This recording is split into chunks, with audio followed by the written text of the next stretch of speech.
Hello guys, আসসালামু আলাইকুম। My new ব্লগে স্বাগত। আজকে আমরা ফিশ অমলেট রান্না করব, সম্পূর্ণ দেখতে চোখ রাখুন। গাইস, উতল আকাশে গামছা বাতাসে, লেটস গো। গাইস, এবার আমরা কাঁচা লঙ্কা কুচি কুচি করে কেটে নিব। তার আগে একটি কথা বলতে চাই, যে দুলাভাইরা বিয়ে করেছেন, ওয়াইফ রাগ করে বাপের বাড়ি চলে যায়, নিজের হাতে রান্না করে খেতে হয়, তারা এই রেসিপিটা শিখে নিতে পারেন। গাইস, এবার আমরা পেঁয়াজ কুচি কুচি করে কেটে নিব, এজন্য পেঁয়াজগুলি সেলাই ঠিক করে নিচ্ছি।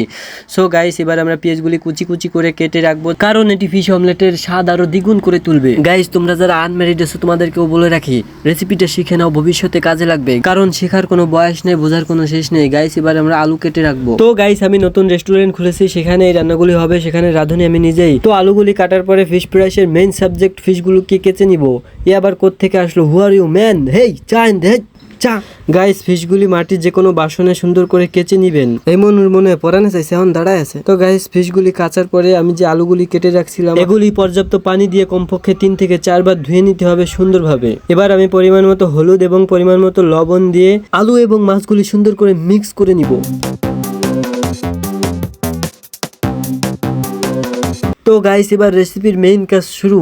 তো এবার আমি বেশি করে তেল দিয়ে নিব। তেল দেওয়ার পরে খুন্তি দিয়ে নেড়ে চেড়ে সবখানে মেখে নিব।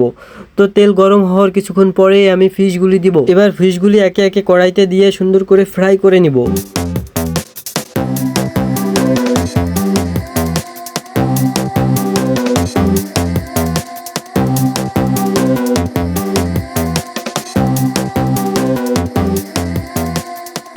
তো আমাদের ফিশ ফ্রাইগুলি কমপ্লিট। এবার আমি একে একে বাসনে নামিয়ে রাখবো। এবার কেটে রাখা আলুগুলি সুন্দর করে ভেজে নিব।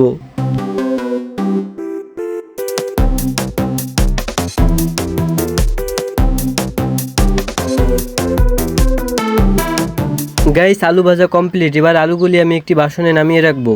এবার প্রথমে কেটে রাখা লঙ্কা কুচি এবং পেঁয়াজ কুচিগুলি কড়াইতে দিব। কড়াইতে দিয়ে সুন্দর করে নেড়ে চেড়ে নিব। তো গাইস, 2 মিনিট নেড়ে চেড়ে নেওয়ার পর এতে আমি মশলা দিব। 1 চামচ শুকনা লঙ্কা, 1 চামচ হলুদ, 1 চামচ লবণ দিয়ে আমি আবারও নেড়ে চেড়ে নিব। তো গাইস, দেখতে পাচ্ছেন একটি কালার এসেছে, একটি অ্যামাজিং কালার এসেছে। দেখেন, সুন্দর একটি কালার এসেছে। তো এটি আমি আরও 1 মিনিট নেড়ে চেড়ে নেওয়ার পর নেক্সট টপিকে যাব।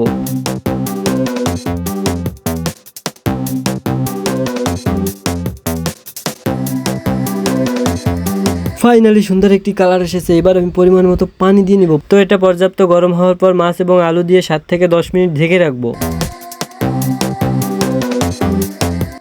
তো গাইস, দেখতে পাচ্ছেন আমাদের ফিশ অমলেট রেসিপিটা কমপ্লিট করা হয়ে গেছে। দেখতে পাচ্ছেন এটির কি সুন্দর কালার হয়েছে। এই ধরনের ভিডিও পেতে পেজটি ফলো এবং ইউটিউব চ্যানেলটি সাবস্ক্রাইব করে রাখবেন। ধন্যবাদ।